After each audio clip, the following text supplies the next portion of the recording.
Hello, I'm Chuck Wolfe, Chief Executive for Charles J. Wolfe Associates, LLC. As a motivational speaker and a leadership consultant and executive coach and trainer, I often work with very successful people in their companies. Since many can't afford a professional, I volunteer to host a radio talk show called The Emotion Roadmap, Take the Wheel and Control How You Feel, on a nonprofit community radio station in Bridgeport, Connecticut, WPKN. My reason for doing the show is to share with as many people as possible this wonderful process for helping people manage their own emotions and their relationships with others. My goal is for everyone listening to learn to use the emotion roadmap to make life better. As you listen to me, help others, I hope you are also learning. As a Simsbury resident, I'm delighted to be able to make the show available through Simsbury TV. To learn more, go to my website, www.emotionroadmap.com. Thank you for listening and watching. And this is Chuck Wolfe. You're listening to WPKN 89.5 FM, as you just heard. And this is the Emotion Roadmap. Take the wheel and control how you feel.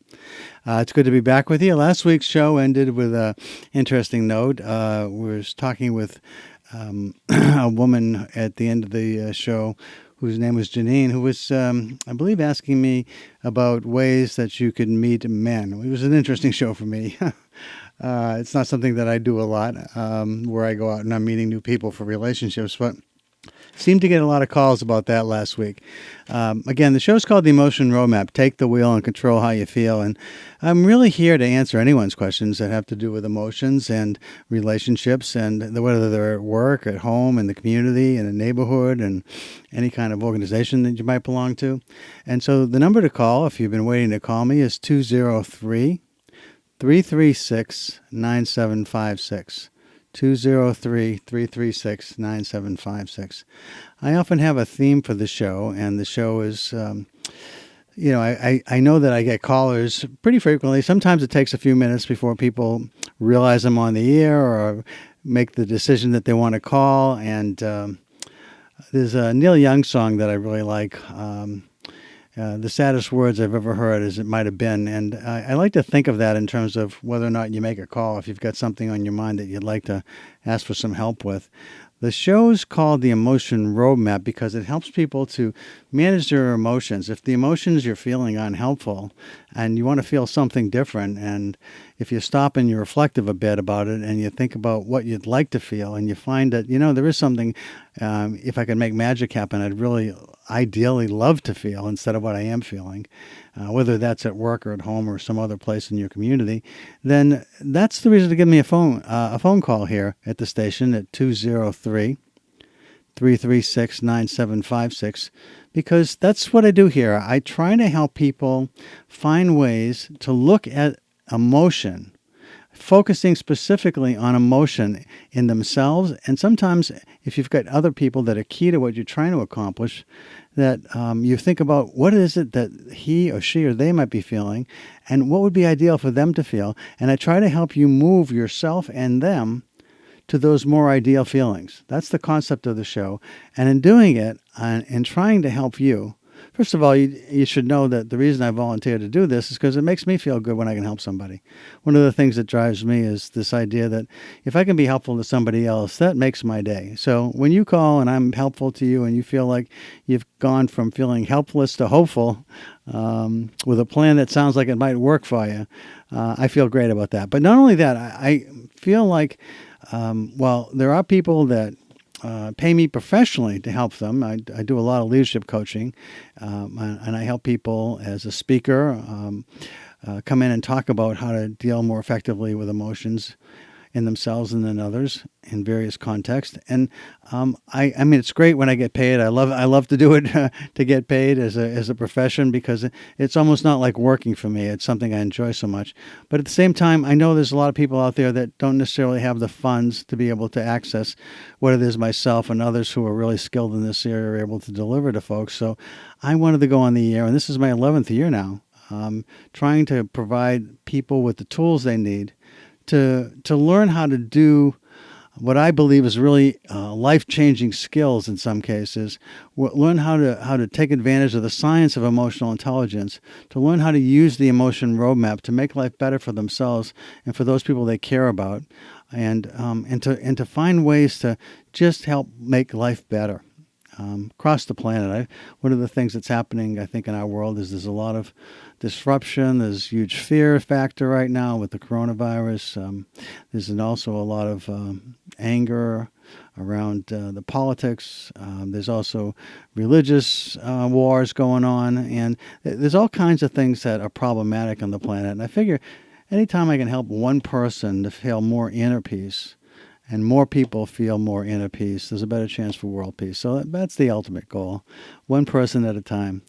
So I hope that if you're willing to call, and again, the number is 203-336-9756, and get some help for yourself, that at the same time I'm helping you, I'm explaining to everybody else who's listening what I'm doing, how I'm using this concept of an emotional roadmap to be helpful to you, and then trying to make everybody aware who listens regularly of what I think is a life-changing skill, this concept of an emotion roadmap. I know for the people I've worked with and have gotten close to over the years who've really learned how to do this with me, life is better for them, and sometimes it's incredibly better.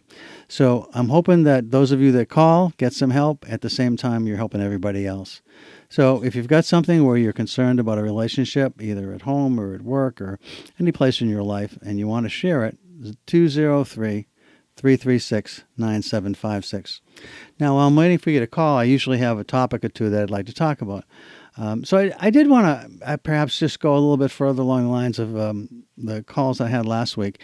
By the way, I'm on the air 12 to 1 p.m., the first and second Wednesdays of each month. And I want to thank I Messiah for a show today. It was a lot of fun to listen to. And anyway, I'd like you all to just, think about something that maybe you want to call about. And if you've got something that you feel like you could benefit from learning how to use a concept that helps you to manage emotions more effectively for yourself and for others, I think it's something that you hopefully take advantage of today, and giving everybody else a chance to learn at the same time. But again, I'd like to talk about a particular topic, and I ended last week's show. Well, first, last week's show, I started off talking about emotion contagion, and it's still running rampant. This concept of a fear pandemic, of people being sort of out of control around what do we know, what do we don't know, do we need to be tested, how do we get a test, can I go anywhere, can I go out, should I be at the radio station? There's all these things that are going on through everybody's mind. I mean, should you stay home and lock yourself in a closet? Is this coronavirus really that much more deadly than the other flus we've had, or the SARS virus that's come and gone? I mean, it's not that you shouldn't be scared, but I think you shouldn't be panicked. Scared makes sense. Taking precautions makes sense. Our emotional system is an evolutionary system that helps to protect us. And there's signals everywhere saying you should be cautious today. You should be washing your hands for at least 20 seconds. You should be taking care to make sure that if you're going to be using equipment somebody else just used before you, that you wipe everything down. You should be clear that if you go on an airplane that you wipe the seat armrest, the buckle that you close to protect yourself, the seat belt, the any controls that you might have on any media that has been used by somebody before you, the table that you might pull back from the seat in front of you to eat on. You should take wipes and wipe everything down. And things like that, I think, make a great deal of sense. What I struggle with is, should you go out at all? I mean, to me, that seems silly. And whether there are hot spots that we need to quarantine totally and shut schools down, I know we're coming to that, and maybe that's an important way to try and get a handle on slowing this thing down. And I also know in warmer weather that viruses have a harder time to survive. So maybe as the weather warms up even more than it is here now in Connecticut and other places, that whereas we hit the summertime, that we have less risk factors and we can be a little less concerned. But to be scared over the top so much so that you're afraid to go out, that you're packing away food for the apocalypse. I don't know that we're there yet, and I don't say anybody should do anything that doesn't make them feel comfortable and right, because that's part of what the emotion roadmap is. What's going to make you feel safe? What's going to make you feel okay? I'm just saying, be thoughtful about it. Be thoughtful about what makes sense to you. And the fact that people die from viruses, that's true about our own flu, the flu that's been with us forever, it seems. And people have died. We've had lots of people die this year from the flu. And yet, not everybody takes their flu shot, right? Because we're not panicked about it in the same ways that we seem to be around this one. Now, this is an unknown, and uncertainty. The fear of uncertainty is powerful and compelling. And I'm just hoping everybody has a chance to be more thoughtful and not just react out of total panic.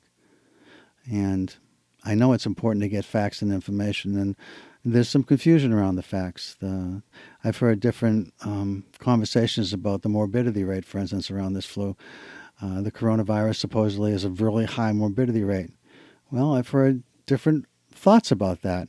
If a lot of people are walking around asymptomatic, meaning they don't show symptoms, and there's lots and lots and lots of people who actually have it, because it kind of mirrors like a common cold, and lots of people walking around with colds these days, and maybe some of them have the coronavirus, and then the numbers of actual deaths are much smaller, potentially, if we actually have a lot more people that have been struck by the disease but aren't harmed. And yet some numbers are really high, and then it says if you're 70 or 80, basically stay at home. Don't let anybody in, especially if you've got a compromised immune system. I mean, at some point we all die. I mean, maybe that's unfortunate, but it's part of the deal. And I'm not a fatalist, and I do believe in being cautious, but I don't believe in being panicked. And I'm hoping I'm sharing some of that with you, helps you to calm down a bit. Again, that's not to say not to be very cautious, because I think you all need to be. But the other thing that we talked about last week, and it seemed like for some reason, maybe the first person who called me started it. It was a woman named Linda, his husband had passed away 7 years ago, and she was really struggling with the idea of starting a new relationship. Every time she started with a new man, it was problematic, and somehow she broke it off. She just couldn't let herself go. And we talked about interesting ways that she might try to move past that and what might be going on for her. And then somebody else called and she said, I didn't lose my husband to death, but I did have a breakup. And I keep comparing everybody to that breakup because that other person was really, really neat to be a part of. And she was talking about how important it was for her in some ways to have sort of I don't want to call it a game, but just a relationship that was challenging, that wasn't just simple, but there was some complexity to it and game-like structure in the sense that wanting to be chased and chasing back, but not wanting to be. I mean, it's really interesting, and I don't want to talk about anybody in terms of what's the right way to feel in a relationship or what's the absolute right way for relationships to work, because I think everybody finds their own way. And some relationships that look kind of crazy to somebody else might be perfect for the two people that have that relationship. That's kind of key, I think. One of the things that I've noticed is that, I have 3 daughters, and they all have 3 husbands, and there are times when I think their relationships are great and other times not so great. But if I'm honest with myself, I know that my own relationship over many years with my own wife has had some ups and downs over the years. The relationship isn't perfect all the time. I, on the other hand, have had an amazing spouse, and I feel very fortunate about that. But even with that, even with saying that, there's times when there's struggles. Everybody goes through that at some point. But what does make relationships work? What are the keys? And one of the things I thought, because I had these people asking me this question about relationships, I thought I'd ask you as a listening audience. This is called the community strip. From 12 to 1 noontime here at WPKN, we have this community strip. And the idea of a community strip is that we reach out to the community, and hopefully I'm saying things, talking about things that appeal to you as a listener. But I've also had the opportunity where listeners have called in and shared their ideas, their thoughts about how to be helpful to callers who have called in the past and wanted to tell the caller who had called in before something that they had found that had worked for them. So I'm actually interested in what you think about relationships and your thoughts, and I've got my first caller. Hi, this is Chuck. You're on the air. Who am I talking to, please? Hi, Chuck. It's Colette, and you need to get me off the air. How are Ah, you? I'm fine, thank you. So you didn't call to talk to me on air? No, I didn't, but it's always nice to talk to you. Thank you. Well, you called the number at in the studio, and I'm taking calls now. So, you want to talk to me about what you think is it makes for a good relationship, Colette? As long as I got you. Sure. You know what I think makes a good relationship? I think there's two things. One, I think is being able to communicate well with someone and to be collaborative, to engage with them, and to also have a good sense of humor, because life throws you a lot of curveballs, like being on the air when you don't expect it. Well, you gave That's me what a I great think. answer and something to go with. So you think it's really about communicating, collaborating, and having a sense of humor? You think that's key to making something work with another person? I think so. I mean, especially in whether it's personal or business relationship, I think it is. I mean, I think whenever you can communicate with someone and agree to disagree, but be respectful of other people's perspectives, I think that's always a good place to start. I think it's really important to have a sense of the other person too. For me, it's one of those things where if I know what you need, that's different than what I think I would need if I was you. Mm-hmm. And sometimes I think it's really important for people to get out of their own self and really, when you say communicate, sometimes you think you're communicating really well because from your own perspective, you've shared something that you think is really clear. But how did the other person hear it? How did they take it? What was your tone like? What mood were they in? How did they filter it? So I think communication, when you define it as trying to really understand not just what you want to say, but what the other person actually hears and what they would need to hear sometimes, which is different than maybe what you want to say. So anyway, Colette, thank you very much for the call. I really appreciate it, even though it was accidental. That's okay. Chuck, it's always nice to talk to you. Have a good day. You too. Bye bye now. Take care. Bye-bye. So, anybody else, any other thoughts that you might have about relationships and communication and how you communicate and what's important in a relationship? In fact, sometimes one of the things that people were asking about was, when they're trying to make a relationship with a new person, right? They're trying to start off a new relationship with somebody, and it starts off and it seems okay. What shuts it down, do you think? What are some of the things that get in the way of relationships forming, and what are some of the things that really enhance relationships?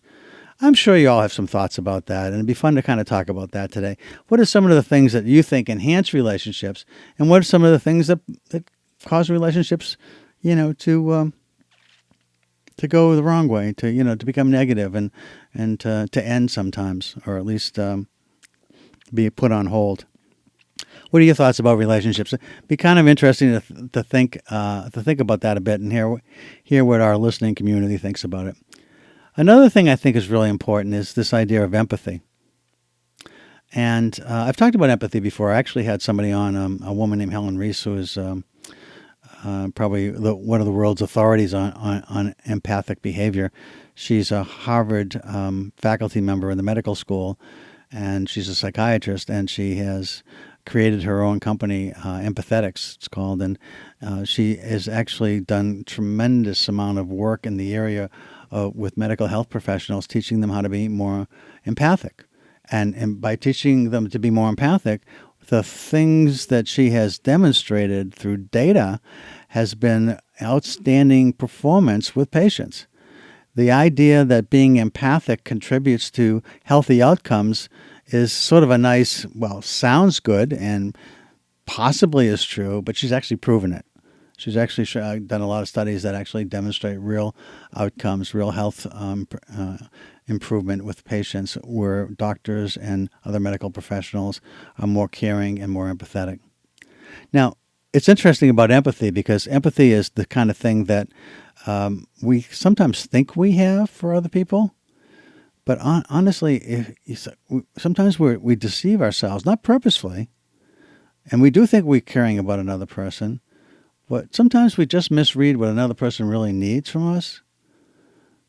And while we think we're being empathetic, the other person might think we're not hearing them at all. We're not sensing what they feel. It's kind of interesting on a number of levels. Well, if you've got any thoughts about empathy and what's important, you think that's an important part of relationships, again, give me a call. I'd like to hear what you think. Empathy for me, I'll just tell you a little bit about the way I see empathy. There's several categories of empathy. There's the intellectual empathy, and I think a lot of therapists and people just naturally, some people are really gifted at this, but therapists actually train for this, which is this idea of understanding why another person feels the way he or she feels. So think about that for a minute. I listen to someone who calls, and I understand, at least I believe, that they sound like, to me, they're feeling sad, or they're feeling embarrassed, or they're feeling angry. But I sense something by listening to them. And I'm sensing it on one level by the way they're speaking, their tone. And that's something called, at least I call it and others call it, emotional empathy, which is feeling what another person feels. But if somebody calls up and they say, I'm really upset, and they start talking about politics, for instance, or something like that. For instance, somebody might call and say, I'm really upset that the Democrats landed up with 2 older white men running for the nomination. How did that happen? And so, while I might not feel the same way they feel about that, or I might, but my point is I might at least understand intellectually why they feel the way they do. So intellectual empathy is understanding why somebody feels the way they do. Emotional empathy is just feeling it, feeling what another person feels. So they're different that way. Now, the really interesting concept around empathy, though, is empathic concern. And one of the people I've really enjoyed having a relationship with in recent years is a fellow named Dan Goleman. Now, for those of you that know something about emotional intelligence, you probably know the name Dan Goleman because he's the most famous author and speaker about emotional intelligence on the planet. Dan wrote a book in 1995 called Emotional Intelligence, Why It Might Matter More Than IQ. And since that moment in time when he wrote that book, emotional intelligence has sort of caught fire and has maintained a presence in our world. And if you look online, you type in emotional intelligence, Google will have pages and pages and pages and pages of information about it because it's trending. But it has been since 1995, in part because of Dan's book. Now, one of the things that Dan introduced in a group that I'm a part of where Dan's a member is this concept of emotional empathic concern. Now, intellectual empathy, again, is when I know why you're feeling the way you feel. Emotional empathy is when I feel what you feel. And empathic concern is when I care about how you feel. Now think about that for a minute. Empathic concern is about caring about how another person feels. So just stop and reflect for a second and think with me, follow along with this line of thought with me. If you know how another person feels, if you know what another person likes that you do for them, and you know how to make another person feel special, but you do nothing with that information, you ignore that information and simply pursue your own needs and your own desires and your own wants, you're not demonstrating empathic concern. You may indeed have the skill of empathy. You may understand why a person would need you to say something or do something for them that makes them feel special in a certain way. And yet, you may choose not to do it. Either selfishly, you're busy, you just don't have the time, or you don't value them enough. So, when you think about relationships, I don't think it's as important to have the skill of understanding feelings or feeling another person's feelings as much as it is to make the value choice to be concerned about other people's feelings. I think to me that's at the heart of what makes relationships really work. I mean, sometimes I might know what you need to feel. I might realize that you need me to say and do certain things, and I might not be capable for certain reasons. Not by choice, but just ability. I might not be able to do what you need, and so we may not be a good fit.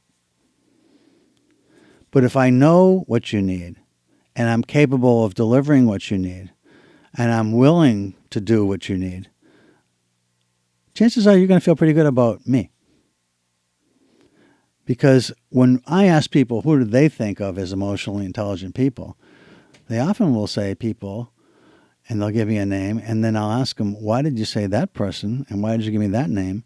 And they'll say, because that person cares about me. That person understands me. So when you think about your own relationships and you think about empathy, and you want to make sure your relationships are as good as they can be, whether it's with a partner, a spouse, a lover, a worker, a boss, somebody that works for you, whoever it is that you want to have a really excellent relationship with, ask yourself, do you really care about them? And if you do really care about them, how are you demonstrating that? Do you think they're clear that you care about them? Do you think they understand that? Can you see why that's important, and perhaps even more important than having a great skill set? Because I have met people who are brilliant at knowing what other people feel, brilliant at knowing what will make another person feel a certain way, brilliant at influencing people who really don't care about those other people. They just happen to have a skill set. Sometimes it makes them a lot of money. Salespeople sometimes are like this. I was a salesperson a lot in my own business. I'm selling my services. People want to hire me as a leadership coach, as a speaker, as a consultant, as a trainer. I have to go into sales mode, right? But I also, when I sell, I don't just sell to make money. It's never been what I've been about. I'm doing it because I think I've got something that another person will benefit from. That somehow I'm going to make their life better if they buy this product from me, if they buy my services. That somehow they're going to be better. Life's going to be better for them. And so when I'm selling, I'm also caring about the people that I sell to. Not every salesperson is like that, as I'm sure you've experienced. But there are salespeople that are. To me, sometimes selling has a bad reputation. Sales, to me, makes the world go around. I think we sometimes put down people who are negotiators or salespeople or whatever. I think they're critical skills, and they help make the world go around. But that's a whole other conversation. But I do want to focus on this idea of empathy and empathic concern. I thought when Dan Goleman first told me about empathic concern, as I listened to it, I thought, empathic concern isn't a skill. It's really a value choice. Because you might be unskilled in empathy in the sense of what the words intellectual empathy mean and emotional empathy mean. But if you really care about somebody else and you demonstrate that to the best of your ability, I think most people are going to think the world of you most of the time. Excuse me. So I think it's something that you really want to just pay attention to. Are you doing what you can to make the relationships you want to work best? Are you really working at making that happen? Are you demonstrating empathic concern for others? So I'm curious about your thoughts about that. So I'll give you a minute to give me a call and tell me what you think about empathy and how that fits into what you think makes for a good relationship. And finally, just to make this easy for people, to call, again, the number is 203-336-9756. 203-336-9756. Now, one of the things people said was they struggle sometimes with creating new relationships. So I kind of like to know what makes for a fun first time with somebody, whether it's a date or just a outing of some kind. What makes for a good time? Maybe it's the things Colette said, but any other thoughts that you might have. What makes for a good time when you're first trying to start a new relationship with someone? Number to call is 203-336-9756.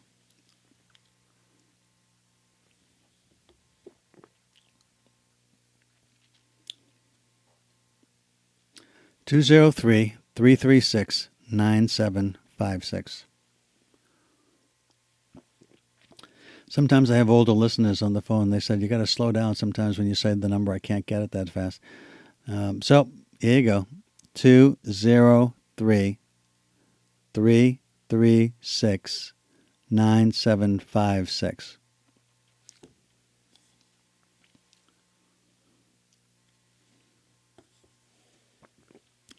It's funny, I thought I'd have more callers today because I figure everybody's shutting themselves inside. No one's going out and everybody's listening to WPKN. 203 336 9756.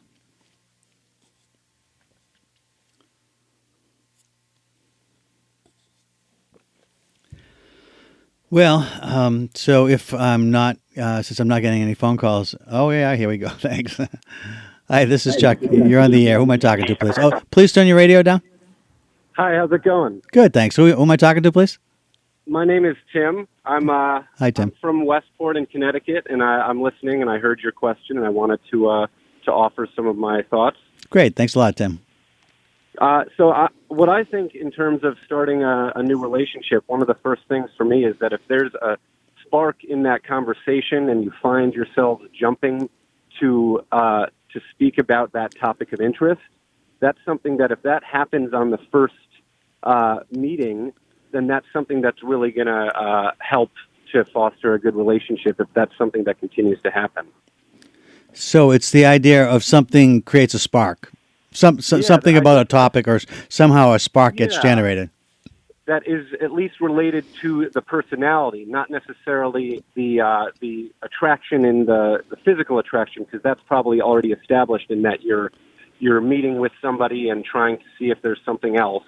So when a conversation when there's an excitement about something that you relate upon, I think that's something that can really help to bring it and bring you to understand that it may be something you want to bring forth further.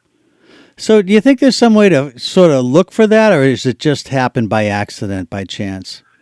I'm not an expert. I'm a single guy. I'm still trying to, put my relationship goals in order. But for me, it's been kind of random. I've definitely had it happen as I get older and more confident. I think those types of things happen more often because you find yourself jumping to speak about the things you love rather than worrying about the things you might say wrong. So I think that just as you get more comfortable with yourself as a person, it'll start to happen more because you truly are talking about, what you love and trying to share that and find somebody that agrees with you or can talk about it as well. So there's actually a couple things in that. One is the topic that creates the spark, but the other is this confidence factor that I think actually shuts down a lot of relationships when you don't have it. It sounds like you're feeling a lot more confident these days than you did in the past. Did you feel like at times that makes sense, that maybe with a lack of confidence, sometimes relationships got shut down prematurely? Oh, absolutely, because everybody has their own personal anxieties, and those can be exacerbated in times. Especially when you're trying to put on an image for somebody else, and those can get in the way and prevent you from really being able to connect, even if there might be a connection that could happen at some point. That could be a shame, but that's not an issue. There's many people out there that I think are compatible. There's not any one person for somebody. So as you do become more comfortable with yourself and your community around you and your day-to-day actions, I think it'll come more naturally as you do give yourself the opportunity to meet new people, that those conversations will start to come more, more naturally to both of you. Yeah. That they are also more confident in themselves as well. Right. So I think it's partly, the idea of coming into it feeling like it's, that, oh my God, I hope this works versus, right. Just showing up and seeing what this new adventure brings you. And whatever it is. And then you decide at the end, hey, is this something worth pursuing? But you don't go into it like, too anxious. You try to calm that down. That's the concept of a roadmap, is that if you're going to go into these things very anxious, you want to ask yourself, is there some way to tone it down so that it doesn't complicate what potentially might be a Absolutely. good relationship, right? Yeah, and maybe both of your worlds are aligned in that night, and you happen to find that spark, so to say, and that's all you need, and that could happen when you're not looking for it. I mean, and I think that as you become more comfortable with yourself, that type of stuff will happen. And I'm not even in the best place in my life that I've ever been, but I'm becoming more mature with how I look at my life and the things around me. So I think to meet better people for me. Well, I appreciate you calling in, Tim, and sharing your thoughts. I think a big part of what you're saying is that there's an initial spark of some kind that takes place. I guess it can be pleasant and not have a spark, and then it just sort of Oh, absolutely. Yeah. It's only going to help you get stronger, I think. Right. And so coming into this with some confidence is another piece of it. Well, I appreciate your thoughts, Tim. Thanks a lot for the phone call. Thanks so much. You bet. Absolutely. Take care now. Care. Bye-bye. Yep. Hi, this is Chuck. You're on the air. Who am I talking to, please? Hi, this is Elizabeth from New Haven. I'm sorry. Could you turn your radio down? I couldn't understand you. Oh, sorry. This is Elizabeth Hi, from Elizabeth. New Haven, Connecticut. Hi, Elizabeth. And I just wanted to give my thoughts in response to the last caller. There is definitely the necessity for, I feel like, that spark, but it does stem from something within you and that person. I'm thinking for like a long-term relationship, you have to have a similar set of values. And even if you don't have topics in common, you can discuss and explain everything to them. Like, there's definitely a spark, but personally, I've not found that it's random. I've definitely found a certain type of person that I attract, and me, like, it's artists and creators, and I just feel like there's something that you have, some level you have to connect on, but is it values or some characteristics or personality types? Like, what is that? So there's several things I think in what you're saying, Elizabeth. One is that sometimes it could be a spark, but the spark might come not just from a topic, but it could come from sharing a set of values. Does that sound right? Sorry, could you repeat that? I said it sounds like you said that. Like a spark is important, but a spark doesn't have to come from a topic of interest that you share, but something might be where you find somebody with a similar set of values to your own.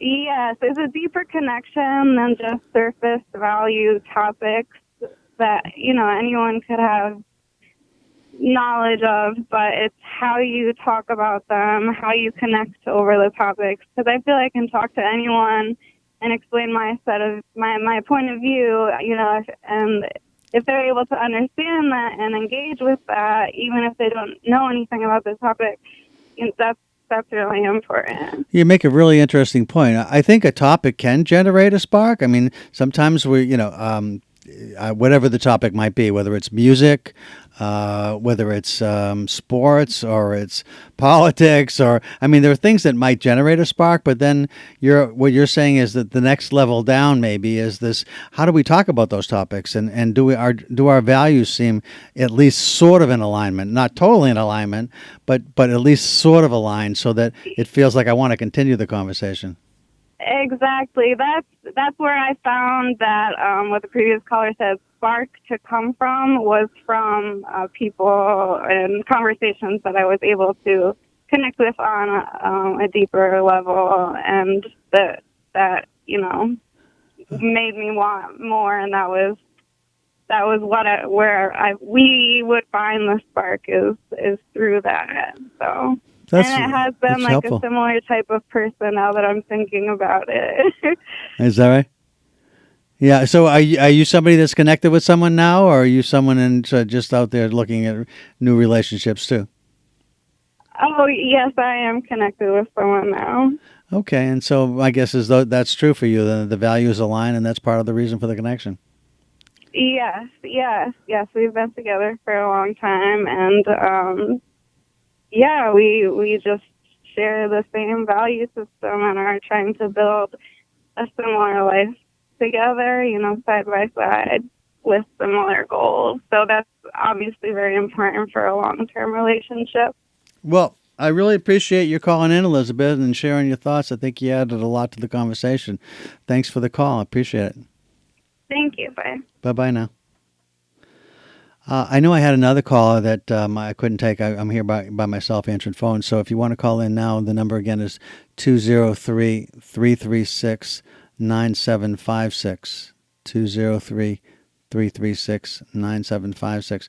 I appreciate, Tim, you calling and sharing your thought about how it gets started. And I think a spark, and it could be a topic, but then maybe a deeper level, as Elizabeth points out, would be that how do we talk about that topic, and do our values seem to align somehow? And I think that is something that brings people together.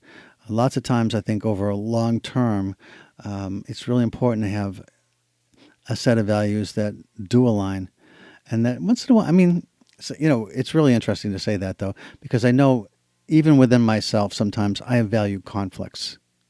In other words, I feel a certain way at one point and I feel a different way another time that seems like it's in conflict with one another.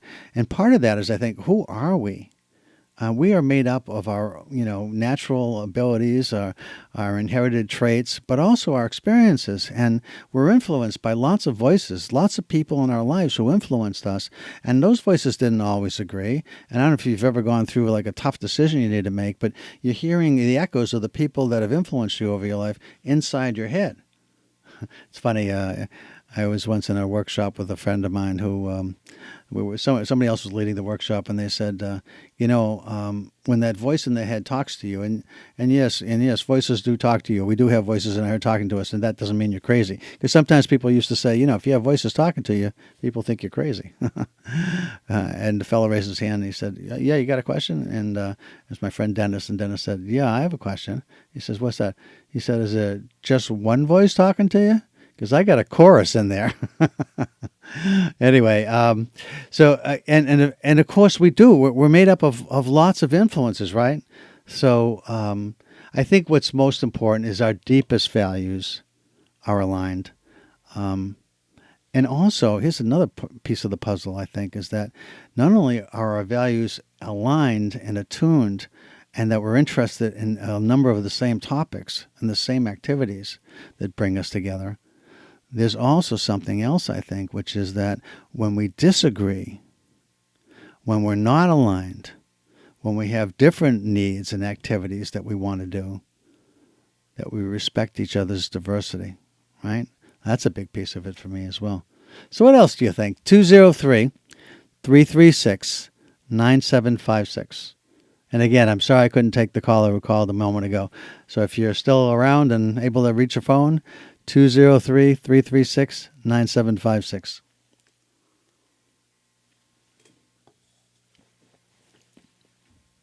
How about the rest of you? What do you think's important in relationships? What makes them start? It's kind of like when I don't know how many of you are involved in making a wood fire. Living up in the Northeast in the wintertime, we have a wood stove in our home, and lots of times that wood stove, when the fire is burning and you can see the wood, it's one of those glass paneled wood stoves, and you can see the flame. To me, that's like heavenly. I just really, really enjoy that. But if you've ever had a struggle in starting a fire, where for some reason the draft isn't working quite right, and the smoke gets in the room or fills the house, that's like a relationship gone bad in some ways, right? You're looking for that spark and you get the spark going, but it doesn't get sucked up the chimney. It doesn't light the fire. In some ways, I think in terms of relationship that really kind of takes off is the fire gets lit, doesn't it? It feels like, oh my God, that was a great night. Well, I just met this person who was just so terrific. And you feel like you want to see him again right away.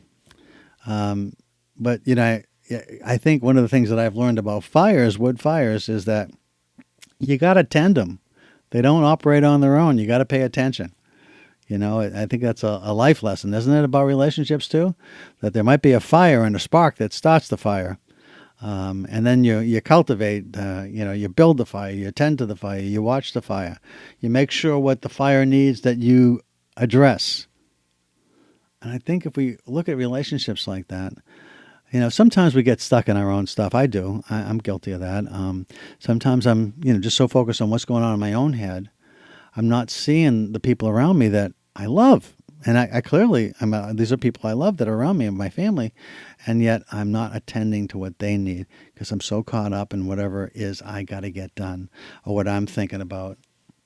So I think when you're focused on yourself, periodically you got to have an alarm that goes off and says, "Hello, hi Chuck. I know that what's important that you're thinking about is something you will have to address eventually, and I get that. But there's people in the room with you, and they have needs too. Are you paying any attention? Maybe you want to take a moment and stop your own thoughts and pay attention to everybody around you." And see if maybe their needs are even greater than your own, and you might be able to be helpful to them. So I think it's not something we do automatically. I don't, and my guess is most of you don't either. Maybe I'm sure there's a few of you that do. Sometimes I meet people that are so focused on everybody else to the detriment of managing their own emotions and managing their own stuff, and they're drowning inside, but they're doing everything for everybody else, and that's not healthy either. So I think you do have to make sure you're taking care of yourself. That's important. But at the same time, you really want to make sure you're not just taking care of yourself, not for relationships to work. It's interesting because sometimes there's lots of people in our lives, people that are working 2 jobs and that they have a few children at home, a spouse, aging parents, maybe a brother or sister in need. And you got so many other people with so many needs. It's really hard to survive, it feels like at times. So I do think you need some time off for yourself. However you make that happen, whether it's 15 minutes to meditate, a walk outdoors in the sunshine, maybe a walk in the woods, maybe a bike ride, maybe kayaking, working in your garden, listening to music. I think you want to recognize the things that regenerate you and help you so that you can then be more helpful to others. I often think of when I'm thinking like this about the metaphor of, being on a plane and the flight attendant going through the ritual of explaining what happens when the oxygen mask drops down, and how a parent's instinct is to put the oxygen mask around his or her child, but in doing so, they may pass out. The first thing that you want to do when the oxygen mask comes down from the ceiling is put it around your own head and make sure it's tight and you're breathing through it so that you have oxygen so you can then help your child. Because if you pass out and you don't get the mask on right for your child, you're both in trouble. And so this metaphor for me is about, if you want to be as helpful as possible to others, make sure you don't overextend. Make sure you don't put yourself in harm's way by doing so much for others and not taking the time out to make sure you're healthy yourself. Now, I say that because there are people that are like that. For most of us, honestly, I think we got to err to the other side, that we probably take a little bit more time for ourselves, and some of us a lot more time for ourselves, and really don't pay as much attention as we should to the people we say, and we actually do, really care about. But we don't always demonstrate it. So I want to thank Tim and Elizabeth for calling. I got time for one more caller if you want to call in and share your thoughts. Again, the number is 203-336-9756. 203-336-9756.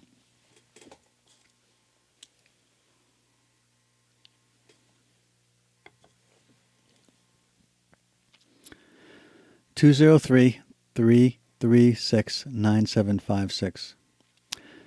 Well, I do want to thank Colette, and I want to thank called accidentally, I guess, and I want to thank Tim, and I want to thank I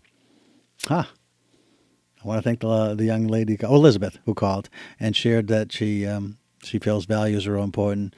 Tim had this idea that something needs to set a spark. And then Colette had some nice things to say about communication, collaboration. I think, one of the things that strikes me about relationships, I'll share this with you, as long as I got a couple more minutes here. One of my nieces had asked me to speak at her wedding. I really liked her husband, the person she was marrying, and they asked me to give a talk before the marriage ceremony. And I stood up and I said something I've said to all of my own daughters, and what I believe to be true. And I think sometimes when you decide you want to be with somebody forever, you make that decision to be married, and obviously not everybody's decision to be married forever works out. But when it does, why does it, and what makes it work? And I went up and I talked about, everybody says it's really important to love each other, to really, really love each other. And I said, love is interesting when you're first getting together because, as Tim pointed out, it's, the physical attraction's probably already been established. Otherwise, you wouldn't be out with this other person. So, in a sense, there's a physical attraction that sort of might be the reason that you at least start a relationship. Not all the time. Sometimes you're engaged in conversation and it's not really about physical. It's just somebody's mental acumen and somebody's spirituality or somebody's warmth. It has nothing to do with physical attraction and everything to do with what it's creating inside of you. And the point I want to make is that physical attraction sometimes isn't maintained. I mean, some people have a wonderful, life together where the physical attraction is a huge part of it. But for lots of people, I think there's something that's different. And it has to do with whether or not it isn't just love a person, but that you adore them. And my speech was about adoring another person. Think about the word adore. It's not idolize, it's adore. It means that, to me anyway, that you'll forgive their mistakes, that you'll understand when they fail, that you'll be there to help support them and pick them back up, that you'll have their back. Adore to me is stronger and more powerful than love. And I said, if you adore another person, you'll put up with a lot. You won't look for the exit when times get tough. Somebody gets sick. Somebody loses a job. Somebody gets angry. You'll look for ways to make it work. And I'm not talking about enabling bad behaviors. I'm talking about just caring so deeply about another person that they know they can always trust you to be there for them. I happen to have that with my own wife. And it's amazing. It absolutely is amazing. And the other thing I think is really important in terms of how you relate to another person is it's not so much about sexuality. It's more about intimacy to me. It's more about just knowing that this is the person you want to be with when you travel, when you have a great experience, the person you want to talk to, you want to share with, when you're conflicted and uncertain what to do, the person you want to talk it over with. This idea of trying to be a person of strength and support for one another is really important to me. And the other thing is you don't always have to be the strong one. If you're in a healthy relationship, there are times when each of you can be the strong one. When each of you has the other person's back when it's necessary. When each of you is there to pick the other person up when they fall or stumble or make a mistake or say something that seems unforgivable, but because you adore them, you forgive them. Because we all go through stress. We get attacked by illness, whether it's this virus that's out there or cancer or something. There's all kinds of things that are out there looking to get us, looking to bite us, to hurt us. But when we have that partnership with somebody who loves you, who adores you, who is willing to step up and be there for you no matter what the circumstance, that makes a huge difference, folks. So I hope I've been helpful at least a little bit in those people who called last week who were wondering about how do you start a relationship. Well, there's sparks, there's values, and there's respect, there's communication, there's collaboration, there's empathic concern, and then there's just this idea of adoring somebody else and being intimate with them. Hi, this is Chuck. You're on the air. Who am I talking to? Hey, how's it going? My name's Dan Mashad. Oh, hi, Dan. How are you? Good. How's it going? It's going good, Dan. I got 1 minute left, so whatever you'd like to say, I'd love to hear it, and then I got to go. Oh, okay, cool. I'll just shout it out. What a lovely day, isn't it? Right? You enjoying the show? Yeah, beautiful. Okay. Take a look around. Thanks a lot, Dan. I appreciate it. And it is lovely. And I appreciate the call. And thanks for listening. No problem, man. Take care. You too. Bye-bye. Okay, everybody, that's it for me. I'm out of here. I'll be back in the following month, and have a great day, everybody. This has been Chuck Wolfe. You're listening to WPKN 89.5 FM, and this show is the Emotion Roadmap. Take the wheel and control how you feel. Bye-bye.